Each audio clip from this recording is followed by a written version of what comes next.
سائل کہتا ہے ممتاز قادری صاحب نے جو عمل کیا ان کا یہ عمل کیسا ہے؟ اسلام میں گستاخ رسول کی کیا سزا ہے؟ گستاخ رسول اسلام میں واجب القتل ہے۔ جو نبی صلی اللہ علیہ وسلم کی توہین کرے وہ واجب القتل ہے، اس میں کوئی شک نہیں، اس میں کوئی دو رائے نہیں، یہ متفقہ فیصلہ ہے اہل ایمان کا۔ اس میں کوئی اختلاف نہیں ہے کہ کوئی شخص پیارے نبی محمد الرسول اللہ صلی اللہ علیہ وسلم کی شان میں گستاخی کرتا ہے تو اس کو دھرتی پہ جینے کا حق نہیں ہے، دھرتی اسے قبول نہیں کرتی، کسی اور کا تو کیا کہنا۔ ایک شخص نصرانی تھا، مسلمان ہو گیا اور کاتب بن گیا، لکھا کرتا تھا نبی صلی اللہ علیہ وسلم کے لیے، پھر مرتد ہو گیا اور دوبارہ اس نے نصرانیت کو قبول کر لیا، مر گیا، اس کو زمین میں دفن کیا گیا۔ اگلے دن وہ لوگ آئے تو کیا دیکھتے ہیں کہ اس کی لاش باہر پڑی ہے، تو کہنے لگے کہ یہ محمد صلی اللہ علیہ وسلم فداہ ابی و امی آپ کے ساتھیوں کا کام ہے، تو گڑا زیادہ گہرا کھود کے اسے پھر دفن کر دیا، دفن کر کے چلے گئے، زمین نے اس کو پھر باہر پٹک دیا۔ اگلے دن آ کر دیکھا تو ان کے ساتھی کی لاش پھر باہر پڑی، کہنے لگے لگتا ہے کہ آج رات پھر وہ آئے اور دوبارہ ہمارے ساتھی کی لاش کو نکال کے باہر پھینک کے چلے گئے۔ انہوں نے مزید گہرا، جتنا وہ گہرا کر سکتے تھے اتنا گڑا کھودا اور اس مرتد کو، گستاخ رسول کو، جو واپس جا کے کہا کرتا تھا کہ نعوذ باللہ ثم نعوذ باللہ، محمد صلی اللہ علیہ وسلم کو کچھ نہیں آتا جاتا، بھئی میں نے جو 4 لفظ لکھ کے دیے ہیں نا بس وہی اس کو یاد ہے، وہی لوگوں کو سناتا رہتا ہے اور کچھ نہیں جانتا، وہ پیارے حبیب کی توہین کیا کرتا تھا۔ تو انہوں نے تیسرے دن دوسری بار اس کو مزید گہرا گڑا کھود کے دفنا دیا کہ اب کوئی انسان اس کو یہاں سے اتنی آسانی سے نہیں نکال سکے گا۔ جب واپس آئے تو زمین نے اس کی لاش کو باہر پھینک دیا تھا، وہ باہر پڑا تھا۔ وہ بھی سمجھ گئے کہ یہ محمد صلی اللہ علیہ وسلم کے ساتھیوں کا کام نہیں، یہ عرش والے کا انتقام ہے، جو میرے نبی کی گستاخی کرتا ہے زمین بھی اس کو برداشت نہیں کرتی۔ پیارے نبی کی عزت اتنی عظیم ہے، اتنی عظیم ہے، رب کے جانور بھی محمد کریم کے لیے انتقام لیا کرتے ہیں صلی اللہ علیہ وسلم۔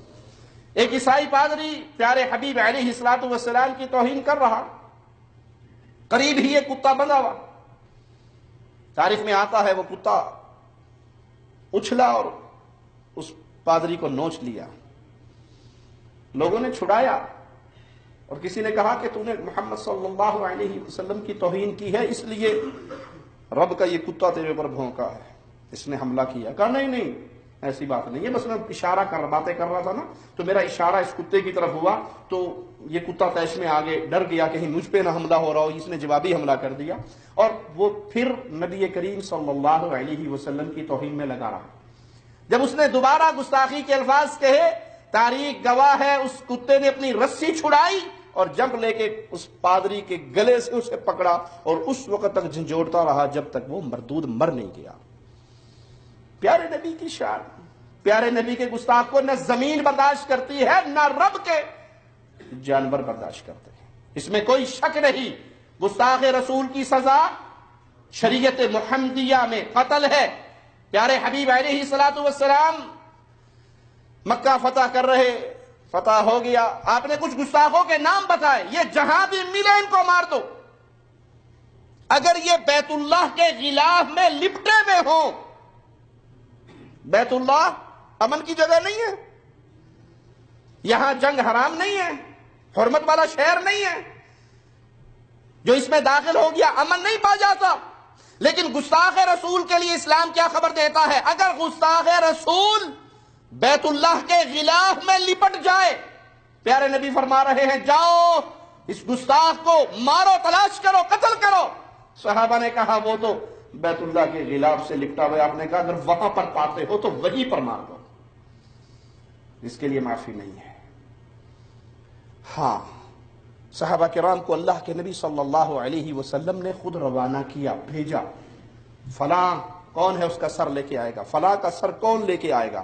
صحابہ گئے اور گستاخ رسول کو قتل کر کے آئے۔ ایک صحابی کی لونڈیا تھی، 2 بچوں کی ماں تھی، پیارے نبی کی توہین کرتی ہے، یہ صحابی نابینا ہوتے ہوئے اس کے اوپر چڑھ کے بیٹھ جاتے ہیں اور نیزہ اس کے سینے پہ ایسا مارتے ہیں کہ جب تک وہ ٹھنڈی نہیں ہو جاتی اس کو اسی حالت میں رکھتے ہیں یہاں تک کہ وہ مر جاتی ہے۔ لوگوں میں چرچا ہوتا ہے، آپ کہتے ہیں کون ہے جس نے یہ کام کیا؟ اس کو میرا جو حق ہے اس کے اوپر، میں اس حق کی بات کرتے ہوئے کہتا ہوں کھڑا ہو۔ وہ نابینا صحابی کھڑے اور کہا اللہ کے نبی صلی اللہ علیہ وسلم وہ آپ کی توہین کر رہی تھی اور میں آپ کی گستاخی کو برداشت نہ کر سکا، میرے 2 پھول جیسے بیٹوں کی ماں تھی لیکن میں اس کو نہ چھوڑ سکا۔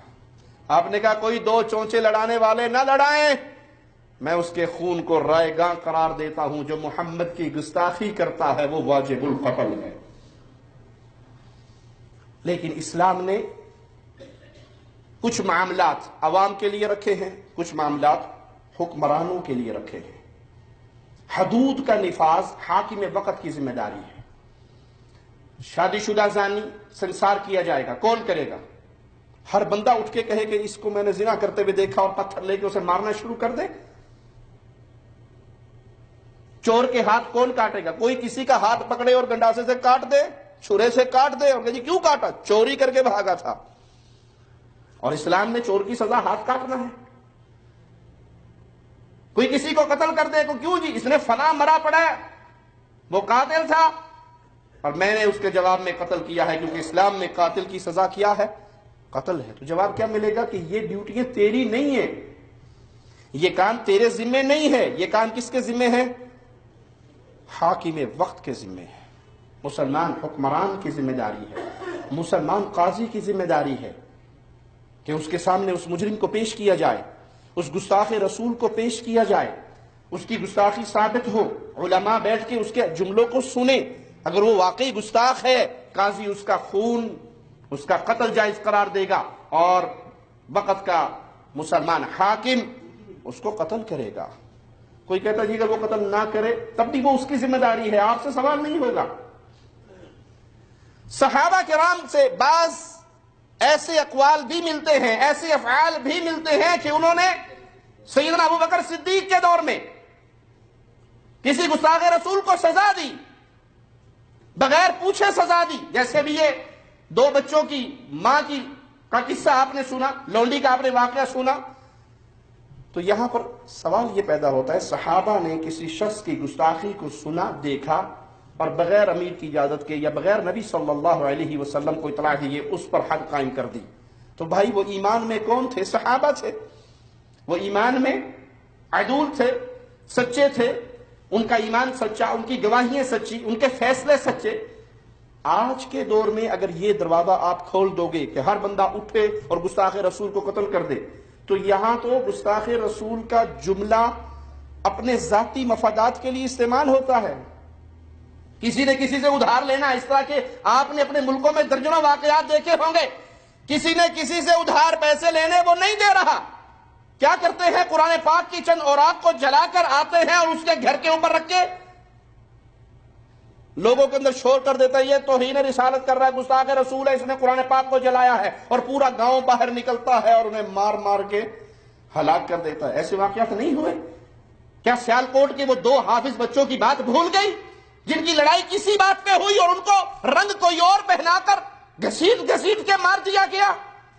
اگر یہ دروازہ آج کھول دیا جائے کہ ہر بندہ اٹھے اور گستاخ رسول کو قتل کرے، تو بھائی پہلا سوال کہ یہ فیصلہ کون کرے گا؟ اس کا یہ جملہ گستاخی ہے یا نہیں؟ یہ کس عالم سے فتویٰ لیا گیا؟ یہ کس عالم کے سامنے پیش ہوا؟ اس پہ کس قاضی نے یہ فیصلہ دیا کہ ہاں یہ اس کا جملہ توہین رسالت کے زمرے میں آتا ہے؟ یہاں تو انتقام لینے کا آسان ذریعہ ہے۔ فرقہ بندی کا بت اتنا بڑھ چکا ہے، فرقہ واریت کا بت اتنا بڑا ہو کر پوجا جا رہا ہے کہ آج اگر کوئی ایک گروہ دوسرے فرقے میں نہیں ہے، دوسرے فرقے والے کو ایک ہی جملہ یاد ہے، گستاخ رسول۔ میری بات آپ سمجھے جس بات میں کہہ رہا ہوں، اللہ کی فضل سے، اللہ کی توفیق سے، اللہ کی رحمت سے، میں تو انتہائی گناہگار انسان ہوں، اللہ کی رحمت سے، اللہ کے فضل سے دلائل رکھتا ہوں، اور دلائل کی بنیاد پہ جو بات کہتا ہوں اس کے پیچھے ثبوت ہوتے ہیں۔ الیاس قادری صاحب ایک پروگرام کے اندر خود اپنی زبان سے اقرار کرتے ہیں کہ ایک عوام الناس میں سے ایک آدمی ہمارے پاس آیا اور آ کر کہنے لگا، قادری صاحب میرا پورا گاؤں گستاخ رسول ہے۔ اب جب بریلوی کو یہ کہے گا کہ میرا گاؤں گستاخ رسول ہے تو دو معنی ہو گئے، یا وہ گاؤں دیوبندیوں کا ہے یا وہ گاؤں اہل حدیثوں کا ہے، یا وہ گاؤں دیوبندیوں کا ہے۔ بریلویوں کے نزدیک دیوبندی بھی گستاخ رسول ہے اور اہل حدیث بھی گستاخ رسول ہے۔ اس نے کہا مولانا صاحب میرا پورا گاؤں گستاخ رسول ہے۔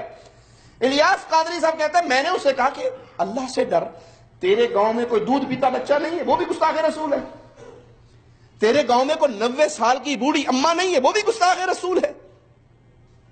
آج تو گستاخ رسول کے جملے کو اپنی نفسانی خواہشات پورا کرنے کے لیے استعمال کیا جاتا ہے۔ فرقہ واریت کے بت کی آگ کو ٹھنڈا کرنے کے لیے یہ جملے استعمال ہوتے ہیں۔ دیوبندی بریلوی پہ فتویٰ لگاتا ہے، بریلوی اہل حدیث پہ لگاتا ہے، شیعہ سب پہ لگاتا ہے، سب شیعوں پہ لگاتے ہیں۔ یہاں تو فرقہ واریت کی جنگ ہے، ہر گروہ دوسرے گروہ کو گستاخ رسول سمجھتا ہے، ہر پارٹی دوسری پارٹی کو گستاخ رسول سمجھتی ہے۔ اگر یہ اختیار عوام کو دے دیا جائے کہ ہر کوئی اٹھے اور گستاخ رسول کو قتل کرے تو پھر خانہ جنگی نہیں ہو جائے گی ملک کے اندر؟ یہ عوام کا اختیار نہیں۔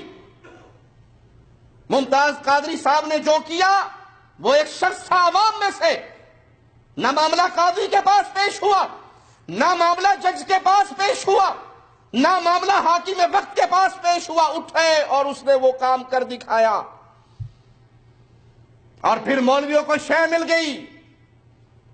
کوکب نورانی قادری صاحب کی پارٹی کا ایک مولوی، وہ اہل حدیث اور دیوبندیوں دونوں کو دھمکی دیتے ہوئے کہتا ہے کہ قادری کے جنازے میں وہ بھی آئے تھے جو خود گستاخ رسول ہیں، اور دوسرے بھی آ گئے جو خود گستاخیاں کرتے ہیں، وہ بھی پہنچ گئے ٹھیکیدار بن کے۔ تو سن لیں، وہ ان کو بھی کان ہو جانے چاہیے۔ سنی اب جاگ رہے ہیں اور اللہ ان کو جگائے رکھے۔ انا للہ و انا الیہ راجعون۔ قادری کے جنازے میں وہ بھی آئے جو خود گستاخ رسول ہیں، کئی اہل حدیث مولوی بھی گئے، اللہ ان کو ہدایت دے، اور کئی دیوبندی مولوی بھی گئے۔ اب اس نے کہا کہ خیال رکھنا جنازے میں آنے سے کچھ نہیں ہوتا، سنی قوم جاگ گئی، تمہاری باری بھی آنے والی ہے۔ کیا معنی؟ یہ دھمکیاں نہیں ہیں کہ اب سنی قوم جاگ گئی ہے، ہر گھر سے ممتاز قادری نکلے گا اور ہر گستاخ رسول کو مار دے گا۔ بھائی ان کے مذہب کے مطابق جو شخص یہ کہے کہ محمد صلی اللہ علیہ وسلم نور من نور اللہ نہیں، بشر انسان اولاد آدم میں سے ہے، یہ گستاخ رسول واجب القتل ہے۔ اگر یہ اختیار عوام الناس کو مل جائے کہ فتوے لگاؤ، مولویوں سے فتوے لو اور فائرنگ شروع کر دو، تو ان کے مذہب کی بنیاد رکھنے والوں نے اہل توحید کو صرف گستاخ رسول نہیں کہا، اہل توحید کی مساجد کے بارے میں کیا کہا مجھ سے سنو۔ احمد رضا خان بریلوی، ملفوظات احمد رضا میں ان سے سوال ہوتا ہے کہ وہابیوں کی مسجد کے بارے میں آپ کا کیا خیال ہے؟ جواب میں خان صاحب فرماتے ہیں کافروں کے گھر کی مانند ہے، مثل بیت کفار کے ہے وہابیوں کی مسجد، وہابیوں کی مسجد کفار کے گھر کی مانند ہے۔ یہ ابھی 1 مہینہ پہلے بلوچستان میں اللہ ہمارے شیخ ابو تراب امیر مرکزی جمعیت اہل حدیث، سینئر نائب امیر ہے مرکزی جمعیت اہل حدیث پاکستان کے، ان پہ رحمت فرمائے، وہ مسجد بنا رہے بلوچستان میں، اور اسی طرح کے فتوے قادری صاحب کی کتابوں سے پڑھ کر، اپنے مولویوں سے سن کر، پنج پیریوں سے سن کر لوگ آئے اور آ کے ان کی مسجد پہ بارود فٹ کر کے دھماکے سے اڑا دی۔